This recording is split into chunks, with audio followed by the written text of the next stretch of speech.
Hello, I'm Josiah Granger, and this is the presentation portion of my real introduction to real-time 3D TB2 coursework.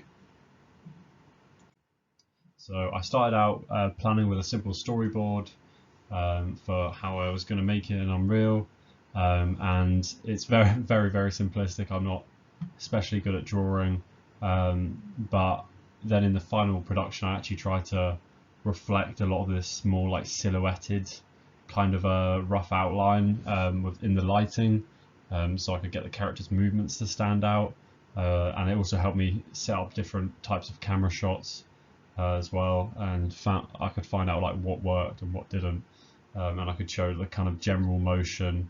I have some arrows as like annotation. This is just one page of the storyboard to show like what I was doing. I then filmed animation reference for each panel of the storyboard myself in my kitchen, and then I copied this over into Unreal. I also left a frame reference so I could copy it frame for frame and try and get as accurate as possible with my reference.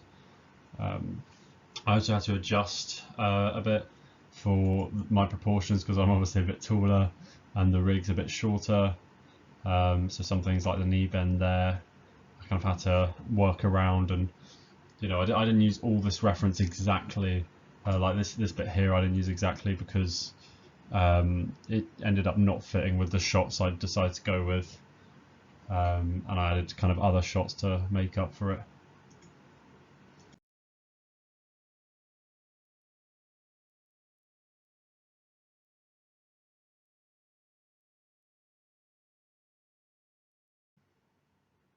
As for modelling the weapon, I did it all in Maya.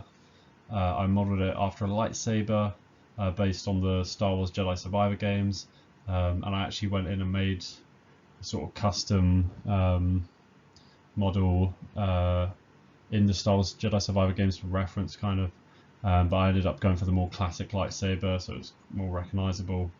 And then I did retopology on it so it could be imported into Unreal more effectively and it wouldn't lag. And I've also effectively UV unwrapped it so that it has very detailed textures when I bought into Substance Designer for the textures, and I made the textures in Substance Designer and then brought that into Substance Painter. And as for the lightsaber body, in the actual animation it was just a cylinder with an emitter shader built in Unreal, and then just a multiply node just to make it a bit brighter. And I ended up making it very bright in the final thing, just because again I felt it kind of like with the lighting it kind of added a sort of silhouette, and it worked quite well with the focus of the camera, I felt.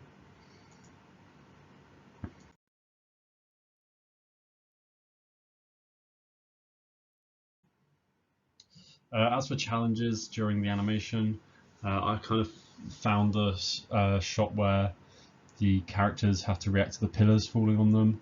I found that quite challenging, the kind of interaction between the pillar and the character. It's not really something I could reference myself much, without kind of injuring myself. So I had to play around with it a bit and see how the characters would react, and ended up being quite a intense, quick reaction of them falling down. I also struggled with parenting the hand rig control to the weapon. I had to ask about this quite a bit, but it ended up being very complicated with the rig because it's not a traditional rig that you'd use in Unreal really, because it's the Windwalker Echo, and I was kind of struggling to get the weapon to parent to the hand root skeleton socket, and then it kind of clipped through the hand a bit, even when I did parent it, so I kind of had issues there, and just using the rig in general in Unreal was, it's a very complex rig, and I just found animating in Unreal was very different to animating in Maya, especially when I've done biped animations before, and how it doesn't have really like you can't really rotate between the gimbal, which I kind of found quite hard because I do that quite a lot when animating in Maya. As for strengths, you know, I kind of found I think the planning was really key, because I was able to get quite effective shots that, you know, looked good, and it looked like a consistent short film. It kind of followed the story of her getting onto the ship quite well. Thank you for listening.